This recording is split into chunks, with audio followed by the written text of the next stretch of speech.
Apple resources private limited. Wood apple resources में आप सभी का स्वागत है। कक्षा चौथी हिंदी। मैं आपकी शिक्षिका धरा हूँ और ये हैं आपके दोस्त। मैं गोपी। मैं हैप्पी। बच्चों, आज हम पढ़ने वाले हैं पाठ 14 सफ़र पैसों का। इस पाठ के द्वारा हम जानेंगे पैसों की बचत और लेन देन के बारे में। दोस्तों, कभी कभी हमें अचानक पैसों की ज़रूरत पड़ सकती है, जैसे कि मकान बनाना, तबीयत खराब हो जाना या अचानक कोई खर्चा आ जाना। अगर हम पैसे बचा कर रखें तो हम इन मुश्किलों का सामना कर सकते हैं। बचत करने से हमें किसी और पर निर्भर नहीं रहना पड़ता। हम अपने पैसों से अपना जीवन सुरक्षित कर सकते हैं। तुम ठीक कह रहे हो वुपी। यदि हम गुल्लक या बैंक में नियमित रूप से पैसे डालें और अनावश्यक चीज़ों पर पैसे खर्च करने से बचें तो हम पैसा बचा सकते हैं। अगर हमें 50 रुपए का जेब खर्च मिलता है तो उसमें से 10 रुपए बचाने चाहिए। देखते हैं कि लिशा की माँ और दादाजी ने उसे पैसों की बचत के बारे में क्या समझाया। लिशा अपनी टेबल पर बैठी है और गृह कार्य कर रही है। ओह, मेरी पेंसिल टूट गई। माँ, मेरी पेंसिल टूट गई। अच्छा रुको, मैं तुम्हें पैसे देती हूँ। मन्नू चाचा की दुकान से ले आओ। लिशा मन्नू चाचा की दुकान पर जाने लगी। माँ, दुकान से और कुछ लेकर आऊं? बेटा, ऐसे रोज रोज दुकान से कुछ भी सामान नहीं खरीदना चाहिए। क्यों माँ? जितनी चादर हो उतने ही पैर पसारना चाहिए। अरे माँ, क्या कह रही हो? कुछ समझ नहीं आया। इसका मतलब है कि हमारे पास जितना पैसा है उसी में काम चलाना चाहिए। लिशा की बात सुनकर दादाजी दोलन कुर्सी से उठकर आते हैं और कहते हैं, आमदनी अठन्नी और खर्चा रुपया। इसका क्या अर्थ है दादाजी? इसका अर्थ होता है कि कमाई से ज्यादा खर्च करना। बेटा, हमें अपनी आमदनी से कम खर्च करना चाहिए। हमारे पास जितना पैसा है उतने में ही काम चलाना चाहिए, अन्यथा हमें परेशानियां हो सकती हैं। दादाजी, फिर मन्नू चाचा से 10 रुपए ले आऊं? उनके पास तो बहुत सारे नोट हैं।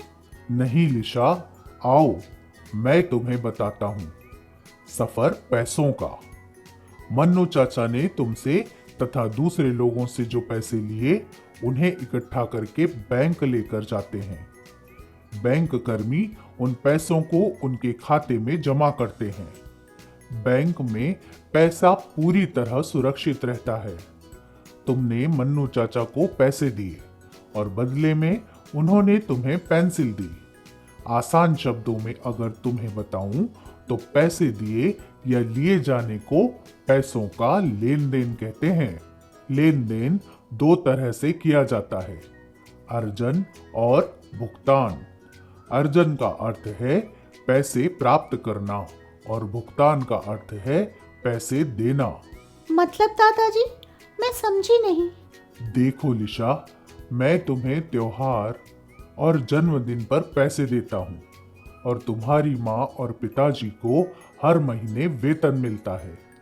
यही पैसा मिलना अर्जन कहलाता है। आओ और कुछ उदाहरण बताता हूँ। जैसे, मैं अस्पताल में काम करके पैसे कमाती हूँ। मैं फल बेचकर पैसे कमाती हूँ। अच्छा हाँ, अब मैं समझ गई। मेरे पास पैसों का आना मतलब अर्जन है ना दादाजी? अर्जन का अर्थ है पैसे प्राप्त करना और भुगतान का अर्थ है पैसे देना। ठीक बोले छू मारी लाडो। पर दादाजी, यह पैसा तो कितना घूमता रहता है, यह थक जाता होगा। इसीलिए तो इसे बैंक में रखा जाता है। बैंक में पैसे पूरी तरह सुरक्षित रहते हैं। बैंक कर्मी उन पैसों को उनके खातों में जमा करते हैं। क्या बैंक में बड़े बड़े महल होते हैं जहाँ पैसा रखा जाता है? नहीं, बैंक में छोटे बड़े सुरक्षित और कई तालों वाले कमरे होते हैं जिन्हें लॉकर कहा जाता है। इन लॉकरों में ही पैसों को रखा जाता है। भारत में पैसे भेजने का सबसे लोकप्रिय तरीका भारतीय डाक सेवा है, लेकिन आजकल कई आधुनिक तरीके भी हैं। कंप्यूटर जैसी आधुनिक तकनीक ने इस लेन देन को तेज और सरल बना दिया है। लिशा उत्सुकता से दादाजी को देखती है। अच्छा दादाजी, मैं कल आपके साथ बैंक देखने चलूंगी। जरूर बिटिया। अब मैं समझ गई दादाजी, पैसों का लेन देन बहुत ही रोचक है। हाँ बेटा, और पैसे का सही उपयोग बहुत महत्वपूर्ण है। चाचा, एक पेंसिल दे दीजिए। ये लो बिटिया, और कुछ चाहिए? नहीं चाचा, बस यही चाहिए। तो बच्चों, इस पाठ से हमने जाना कि सही ढंग से पैसे का उपयोग करें और अपनी आमदनी से कम खर्च करें। यही सुखी और सुरक्षित जीवन की कुंजी है। और पैसे का सही उपयोग और बचत करना कितना महत्वपूर्ण है। लेन देन, अर्जन और भुगतान की जानकारी हमें समझदार बनाती है। पैसे बचाने की आदत और बैंक में पैसे जमा करने से हम सुरक्षित और आत्मनिर्भर बन सकते हैं। इस तरह की जानकारी से हम अपने जीवन को बेहतर बना सकते हैं और मुश्किल समय का सामना कर सकते हैं। व्याकरण, मुहावरे। आओ बच्चों, जाने मुहावरों के बारे में। मुहावरे हमारी भाषा को और भी अधिक सुंदर और विशेष बनाते हैं। ये वाक्यांश हमारे संवाद को नयापन देते हैं और हमारी भावनाओं को भी प्रभावी ढंग से व्यक्त करते हैं। अर्थात वह शब्द समूह या वाक्यांश जो शाब्दिक अर्थ न देकर कोई अलग या विशेष अर्थ देता है, मुहावरा कहलाता है। जैसे 9, 2, 11 होना। इस मुहावरे का अर्थ होता है किसी स्थान से अचानक भाग जाना। जैसे ही पुलिस आई, चोर 9, 2, 11 हो गया। आसमान से गिरे, खजूर में अटके। इसका अर्थ है एक समस्या से निकलकर दूसरी समस्या में फंस जाना। जैसे बिजली चली गई, अब इन्वर्टर भी खराब हो गया। यह तो आसमान से गिरे, खजूर में अटके वाली बात हो गई। दीवारों के भी कान होते हैं। इसका अर्थ है कि कहीं भी कुछ भी गोपनीय नहीं है। हर जगह कोई न कोई सुन रहा होता है। जैसे अपने राज की बातें यहाँ मत बताओ, दीवारों के भी कान होते हैं। मुंह में पानी आना। इसका अर्थ होता है किसी स्वादिष्ट चीज़ को देखकर भूख लगना। जैसे उसके बनाए हुए पकवान देखकर सबके मुंह में पानी आ गया। आइए जानते हैं कुछ लोकप्रिय हिंदी मुहावरे और उनके अर्थ। मुहावरे। पीठ थपथपाना। अर्थ शाबाशी देना। मुंह में पानी आना, जी ललचाना। अंधे की लाठी, एकमात्र सहारा। अंगूठा दिखाना, इनकार करना। आग बबूला होना, क्रोधित होना। दुम दबाकर भागना, डर कर भाग जाना। अगर मगर करना, बहाना बनाना। दांत खट्टे करना, हरा देना। दाल में काला, कुछ गड़बड़ होना। हाथ मलना, पछताना।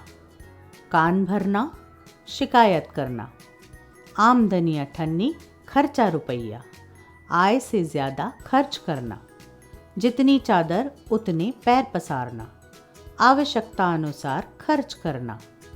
पेट में चूहे कूदना, बहुत भूख लगना। बच्चों, हमने जाना मुहावरों के बारे में।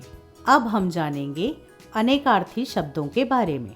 अनेकार्थी शब्द, जिन शब्दों के एक से अधिक अर्थ होते हैं, उन्हें अनेकार्थी शब्द कहते हैं। अनेकार्थी का अर्थ है एक से अधिक अर्थ देने वाला। जैसे अंक यानी संख्या, गोद और नाटक का अंश। अंबर यानी आकाश और कपड़ा।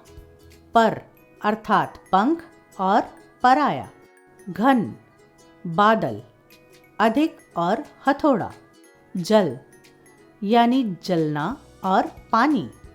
कनक अर्थात सोना, धतूरा।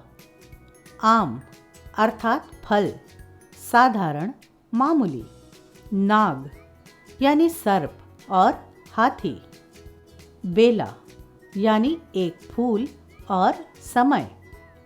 पत्र अर्थात पेड़ का पत्ता और चिट्ठी। तो बच्चों, आज हमने जाना मुहावरे और अनेकार्थी शब्दों के बारे में। हम ऐसे ही मिलते रहेंगे। वुड एप्पल रिसोर्सेज से जुड़ने के लिए धन्यवाद।